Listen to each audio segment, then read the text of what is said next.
story you are about to see is true. The names have been changed to protect the innocent.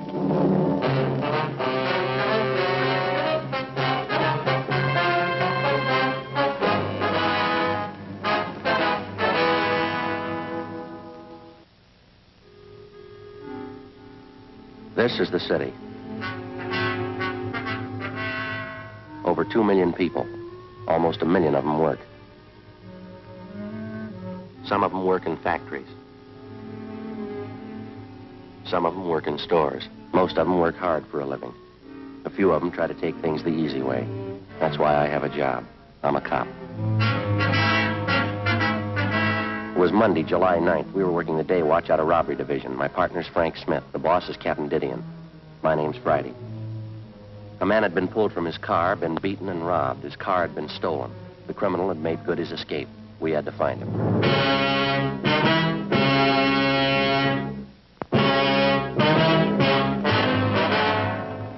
Stacy Hollywood. That'll be the yardage department. Yes, ma'am, I'll connect you. Yes, sir, can I help you? We're police officers, ma'am. Yes, sir. Like to see one of your employees, a Harvey Kimbrough? Just a moment, I'll page him for you. Thanks very much. Got a match, Frank? Yeah, sure, Joe, here. Thank you. You know, when I was a kid, I never could figure out what that was. What's that? The auto call. Calls employees to the telephone. Rings all over the store. Yeah, I know. Office. Yes, Mr. Kimbrough. There are 2 policemen waiting to see you on the 8th floor. Thank you, please. All right. No. That was That's all I Mr. got. Kimbrough. He's on his way out. Thank you very much. Did I give you the crime report on this thing? No, I think you kept it, didn't you? Oh, Oh, yeah, I got it. yes, sir, can I help you? Hey, you want one of these, Joe? What are those? Pepto-Pals. Good, try 'em. What are they for? Coat the stomach. Real good for stomachache. Yeah, but I haven't got a stomachache. Oh.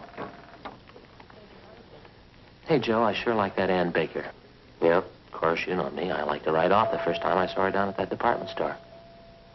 Yeah, she's a nice girl. Well, now you can begin to think about settling down, huh, Joe? You know, like Fay and me. Gonna get yourself a little house, start sinking those roots, Joe. You know, they're putting up a lot of nice tract houses these days. Do you think maybe you're rushing a little bit? I just met her. How old are you, Joe? 32. Yeah, Yeah, well, how old were you when you got married? 35. But I feel I waited too long, Joe. I don't want that to happen to you. Well, according to your figures, I still have 3 years to go. Yeah, but Ann's such a pretty girl. You could do a lot worse. I just don't want you to forget about it. Not a chance with you around. The gentleman here, Stella? Yes, that's right. Are you Harvey Kimbrough? Yes, sir. What if we could step over here and talk, please? Yes, sir.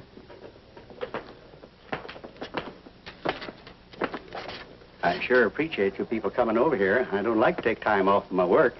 It's pretty tough on my partners, Clive and Warren. Yes, sir, we understand. Janitor work in a big store like this keeps you hopping. You haven't got any idea who the hold-up man is yet, have you? No, sir, we haven't. We'd like to get a little more information on what happened. Did you talk to the 2 officers in the police car? Yes, we did, but it's customary for us to make a follow-up for any additional information. You fellas are plainclothesmen, is that it? Yeah, we're from Central Robbery. Oh, I see. Well, I never knew I'd get this much service. Wonder if you'd mind going over it again for us, Mr. Kimbrough. Maybe something you didn't think of when the other officers talked to you. I believe I told them everything. I was on the way down to work this morning about 5 a.m. Mm-hmm. You live out in Alhambra. Yes, sir, that's right. I take the freeway in. It was on Commercial Street that you were held up, is that right? Yeah, that's right. Commercial, right near Alameda, almost to the corner, where they're tearing those big buildings down. Man flagged me down, looked like his car was stalled. Yes, sir. I always make it a habit to stop when I see somebody in trouble. I know how it is this time in the morning, no gas stations open. Figured maybe the fella needed a shove or something. So you stopped to give him a hand, is that right? Well, that's what I had in mind. I'd more than stopped the car, and he came over, pointed a gun at me, and told me to get out. What'd you do? Well, I asked the fellow what he want. I told him I didn't have any money. Told him I was in the way to get on to my work. What'd he say to that? He didn't say anything. Just opened the car door, grabbed him by the arm, and pulled me out. I wasn't prepared for it, and I kind of fell into the street. Well, now, your car is a blue 1948 Dodge sedan. Right rear fender damage, is that correct? Yes, that's right. Sure hope you get that thief. And my car, too. Awful hard to get around Los Angeles without a car. Well, we'll do our best. Took my wallet from me. All the money I had. $14. Then he said, don't bother to get up. Stay right there for 5 minutes after I leave. And he bent down and he hit me in the face. What'd he hit you with? With his fist. Yeah, hit me right here. See? You can see the cut here, right in front of my lip here. See? Bled pretty heavy. Yeah, that's a nasty cut. It's better now. The men who came in the ambulance, they put something on it. It'll be all right. Well, did he knock you out when he hit you? Oh, no. No, I saw him get in my car, and then the car was parked up ahead, took off, and this man who held me up, he followed in my car. Did you try to locate a phone, call for help? I didn't have to. This Mr. Ferguson pulled up and stopped right away, and then the officer came. Besides, I figured I'd better do what I was told. How's that? I was afraid. I was going to wait 5 minutes.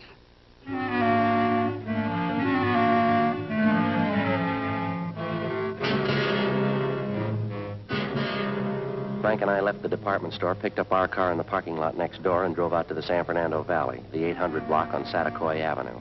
A card on the front door told us we could find Sidney Ferguson in the garage. Boy, look at that fish, Joe. Yeah. Looking for something? Yes, sir. We're looking for a Sidney Ferguson. Surely, I'm Sidney Ferguson. Police officers, Mr. Ferguson. Oh, about that holdup this morning down at Commercial Street? Yes, sir. This is my partner, Frank Smith. My name's Friday. Oh. Happy to know you. Hi. Oh, excuse my wet hand. I've been cleaning up my tanks. Sure. You fellas work out of the City Hall? Yes, we do. You wouldn't happen to know a John O'Grady down there in Narcotics Division? I went to high school with John. No, I don't believe I know him. Frank? O'Grady? Yeah. Tall fella, kind of blonde, wavy hair? Yeah, that's right. Good-looking fella. Yeah, I think I've seen him around. Good friend of mine. Say, wasn't that a shame this morning, that Kimbrough fella? Yeah, it was a rough one. Well, the reason we came out to see you is we thought maybe you could give us some additional information on it. Oh, I'll be glad to give you all the help I can. I'd like to see you get that holdup, man. You mind giving us a rundown on what happened this morning? No, not at all. Let's see, it was about 5 o'clock this morning. I'm not usually up that time of the morning, but I was on my way back from Monterey Park. I generally try to make it down there once or twice a week. I get down to see Bruce Duffy, an aquarist friend of mine I have down there. We swap fish. Yes, sir. Well, I was on my way back coming down Commercial Street when I saw this fella sitting on the side of the curb. It looked like he was hurt to me. I see. Now, I wouldn't have noticed probably. It was pretty dark, but those two cars pulled out, you know, one right after the other, seemed to be in a big hurry. And you pulled up to give Kimbrough a hand. Yeah, I did. Of course, when I got close enough, I could see the guy had been kicked in the teeth. He was bleeding pretty bad. I offered to give him a hand, take him to the hospital, but he said he didn't want to be late for work. Mm-hmm. Well, after the officers came and talked to him and the ambulance men treated him, I drove him up to Stacy's Hollywood. I dropped him off there. That's where it works, you know. Yeah. The report says that you have the license number on the getaway car, but you couldn't find the paper you'd written it on when the officers interviewed you. Is that right? Yeah, I did. Yeah, if that doesn't beat them all. What's that? Well, I had the piece of paper a few minutes before the officers got there. I guess I was more rattled than that Kimbrough fella. And when I got home here this morning, there was a slip of paper right on the floor of my car. A little bit of a break, isn't it? Yes, sir, it is. Sure got a lot of fish. Yeah, that's my hobby, raising them. Oh, sure. Well, let's see, where did I put that piece of paper at? I really wrote it down, believe me. I just misplaced it somewhere here. I've been trying to get rid of some of the algae off the glass in my tanks. Hey, Joe, look at this. Gee, did you ever see anything prettier in your life? Yeah. How'd you fellas really like to see something you haven't seen before? What's that? Take a look in this tank here. Aplochromis multicolor. That's a scientific name. Commonly known as the Egyptian mouth breeder. Is that a fact? That's a little female there. See? She's one of the most sacrificing mothers in aquarium history. One of the strangest, too. How's that? Well, she lays her eggs in a small depression in the sand down there at the bottom of the tank. Well, how many eggs would that be? Usually 80 to 90. Now, here's the strange part. As the eggs are fertilized, she scoops them up into her mouth. She eats them. Oh, no. They remain in her mouth while they hatch. How long does that take? Over 14 days. How does she eat? That's just it. She doesn't. She doesn't touch food in any form for this 2-week period. Seems to just waste away. Well, what happens then? Finally, the eggs hatch after 14 days, and little fry comes swimming out of the mother's mouth. Yeah? And while the fry are growing up, first you can hardly see them, they're so tiny. While they're growing up, if anything frightens them, quick as a flash, back in the mother's mouth. Well, that's certainly amazing. Huh, Joe? Yeah. Is this as big as they ever get? Yes, sir. 1 inch to 1.5 inches. Hard to believe. Well, the betters are almost as strange. Male builds a bubble nest up here on the surface. Say, isn't that funny? Here's that paper. Huh? The one with the license number on it. What if I could see that, please? Oh, sure, here you are. Thank you. Pretty sure of this number, Mr. Ferguson? Yes, sir, I am. I got a good look at it. Well, thank you very much. Oh, not at all. Wish Yeah. you could spend a little time. Seem kind of interested in tropical fish. Well, yes, sir, I'd like to sometime. Well, bye. Bye. Bye. Oh, say, Officer Smith. Yeah? Just a minute.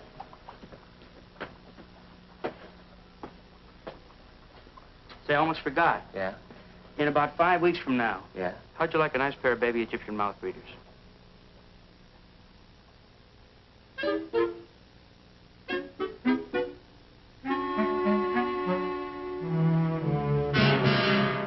"10:45 a.m. Frank and I got in the car and headed back toward town. I called communications and had them check the license number Ferguson gave us through DMV. They called back and told us the car was a 1949 Chevrolet four-door sedan. The registered owner was a Jack B. Grant, 19112 Beacon Street in the southwest part of Los Angeles. It was a large, old-fashioned residence that had been converted into a rooming house. We checked with the landlady, a Mrs. Ida Fisher. How do you do, man? Police officers, do you happen to have a Jack Grant registered here? Yes, he's been with me here about 8 months, but he's not in now. What time did Grant leave this morning, Mrs. Fisher? Well, it was pretty early. Must have been around 4 a.m. when I heard him go out. Came back in again this morning about 8 o'clock, parked his car, then he drove off with some other man. Would you happen to know who the other man was? No, I wouldn't. I just saw him drive off. Where does Grant park his car, ma'am? Around the back in the garage. Mind if we take a look at it? No, that's all right. Just go on back there down the drive. Well, thank you very much. Now, there's 2 cars parked there. The black Ford belongs to Mr. Spencer. Yes, ma'am, thank you. And the 1949 Chevrolet, that's Mr. Grant. Thank you. Thank you very much, ma'am.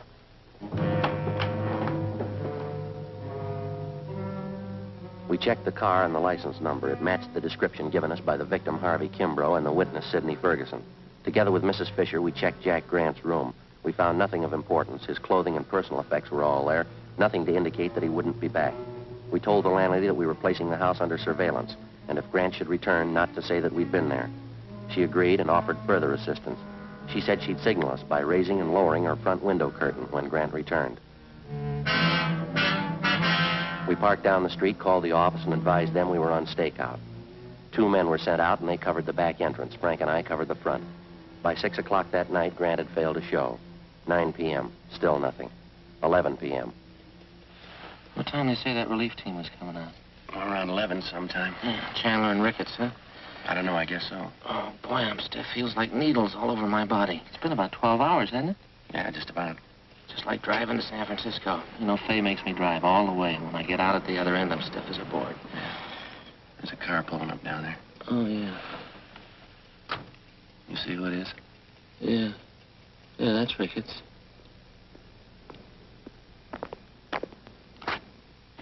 Friday? Hi, Jack. Who's this you got with you? Same guy you borrowed the candy bar from 2 weeks ago. How about it? I'm hungry. Glad you reminded me. That bar was pretty stale. As soon as I find one to match it, I'll pay you back. It's a house over there, huh? Yeah, Jack, the green and white one. No sign of him at all, huh? No, nothing. No? You guys want to take off? Yeah. I guess you can make out all right, Ricketts. You got Chandler with you. Friday, I feel sorry for you drawing this guy for a partner. Well, after 7 years, he kind of grows on you. I'd like to check out with the landlady before we take off. Her name's Ida Fisher, Jack. Right, Joe. Let's go, Joe. Joe.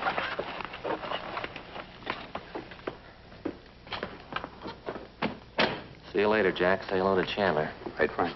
Good night. Good night. That Ricketts sure is a rib staker. Yeah, come on.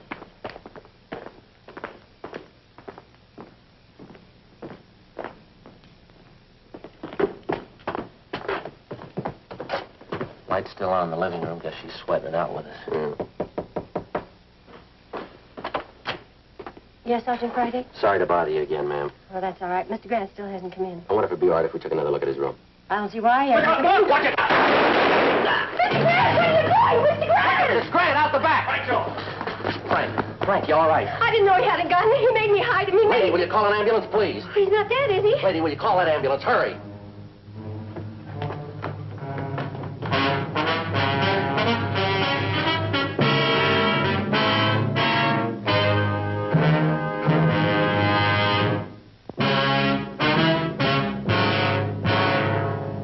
Monday, July 9th, 11:28 p.m. The ambulance arrived, and Frank was taken to Georgia Street Receiving Hospital. His condition was critical. Despite the fact that the other men on stakeout at the house had closed in as quickly as possible, Jack Grant somehow had succeeded in jumping out a side window and making good his escape through a maze of neighboring backyards. The men at the scene began a search of the immediate area. I called in, and communications got out a broadcast and an APB. A special detail of men and cruiser cars was rushed to the scene, and a blockade was thrown up around the area. Then I called Ann Baker and asked her to meet me at Georgia Street Receiving Hospital. I stayed on and worked with Ricketts and Chandler. Under questioning, the landlady, Mrs. Fisher, broke down and admitted that Grant had given her $10 to keep his presence in the house a secret. She told us that when we'd searched the suspect's room earlier, he had hidden in the cellar. She was taken into custody. 1:30 a.m. I got a relief, and I went downtown to Georgia Street Receiving Hospital, the P&F ward. When I got there, Ann Baker was waiting in the hall. How is he? I don't know. They won't let anyone in to see him. I brought him a carton of cigarettes. So did I. If anything happens to him, man, I don't know what I'm going to do. He'll be all right, Joe. I know he will. It was nice of you to come down and stand by. That's all right. It was the least I could do. Hi, Doc. Friday, we removed one slug from the upper thoracic region, another one from his left shoulder. Looked like they could have been .45 caliber. They didn't mark for evidence. How's he doing? As well as can be expected. What does that mean? It's hard to tell. Depends on how it goes the next 4 hours. Can I go in and see him? No, we're not admitting anyone in there. Under sedatives, lost quite a bit of blood, pretty weak. Do you need anybody for transfusions? No, it's all taken care of. His relatives been notified? Yes, sir. His wife and kids are visiting back in Sioux Falls. I sent him a wire. They'll break the news to her. Yeah, well, that's about all we can do for now. Wonder if I just couldn't sneak in and leave this carton of cigarettes for him. But it's going to be some time before Officer Smith can use them. Just leave them. The nurse will take care of them. Thanks, Doc. Was there anything I can get for him? Anything he needs? No, we're doing everything we can for him. You don't think I could just look in for a minute? No, I'm sorry. Well, there must be something I can do. You got a good prayer handy?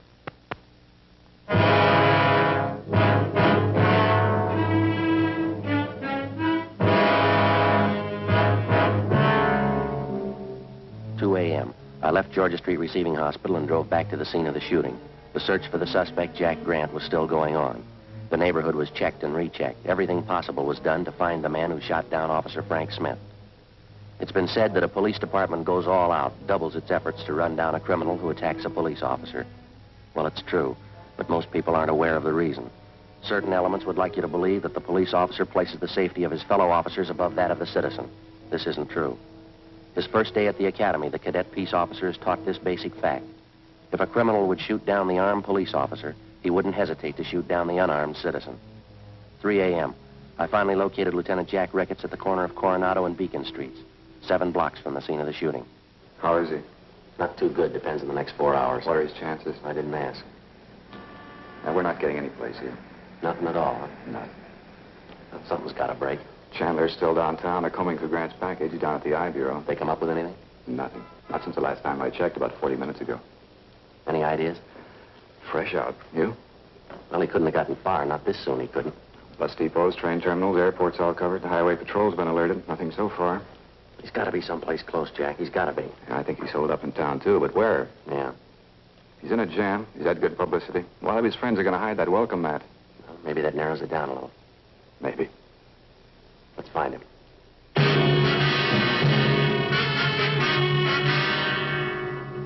3:30 a.m. Jack Ricketts and I got back to the city hall. We went directly to the I Bureau. Chandler and Powers had sifted through Jack Grant's package. They'd drawn up a list of all of Grant's known friends and associates. There were 22 names on the list. 3 of them were in San Quentin Penitentiary. 2 of them were doing time at the county work farm. That left 17 names on the list. Further checking showed that 5 of them had out-of-state addresses. 12 names. The list was split down the middle. Ricketts and I took 6 names, Chandler and Powers 6. Of the 12, with the exception of 1, all names had appeared on the police blotter in the past 8 years. Raymond Weller, Peter Denton, Horace Phillips, Henry Breen. Ricketts and I checked them. Some were in bed, some hadn't been to bed. We were reasonably sure that none of them knew the whereabouts of the suspect. I called Georgia Street to find out about Frank. They told me no change in his condition. 4:55 a.m.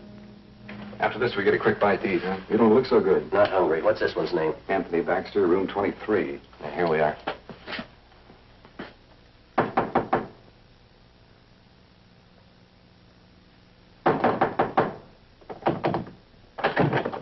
Yeah? Police officers. You Anthony Baxter? Yeah? Want to talk to you. Find out how to get a guy out of bed. You always sleep with your clothes on? Get back in the room. Well, what's going on? You know a Jack Grant? Why? You a friend of Jack Grant's? Why? Jack Grant a friend of yours? I'm not going to tell you anything till I know why. You want to talk here or downtown? I've got a right to know what it's about. Get your hat and coat. You just want to know if I know Jackie Grant, is that all? You want to get that hat and coat? I know Grant. Where is he? I don't want to get mixed up in anything. You're mixed up in it already. You know him. That's the trouble with you guys.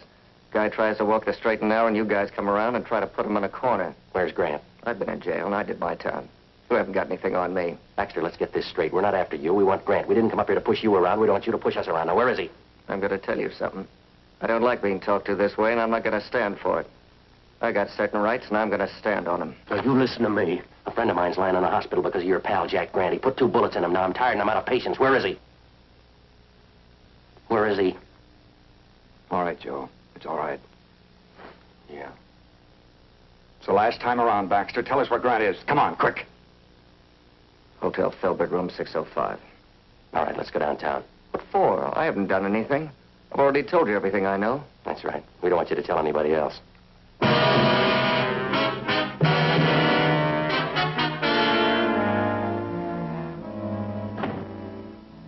5:27 a.m. We located the Filbert Hotel on North Crocker Street. On the way over, we called in and told them what we'd found. Chandler and Powers met us outside the hotel. They took up their position. Ricketts and I checked with the desk clerk and confirmed that the suspect was in room 605. He was registered under an alias. We took the elevator to the 6th floor. Room 605 was directly across from the elevator.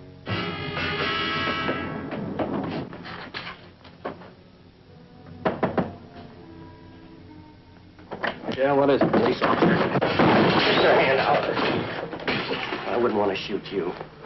Hands behind your head. Back. Turn around.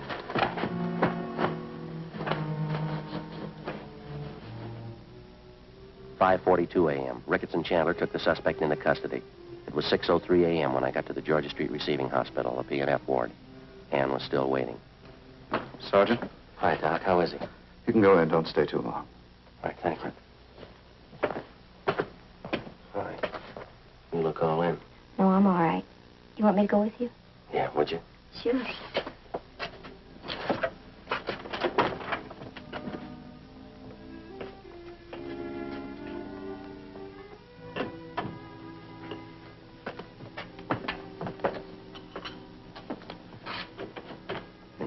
Yes, that's right.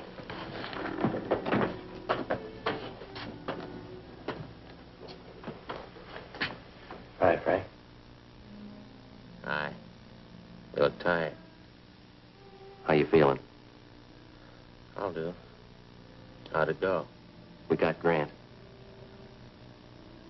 You look tired. You been working straight through on it? Yeah. Anything I can get you? No. I just gotta take it easy a few days. You know, rest up. Get well. Yeah. I'll be well in a few days. Sure you will. Just a little rest. Hey, Joe, have you given any more thought to what I was talking to you about yesterday? What? You know, about you and Ann. You don't need any rest. Huh? You're well.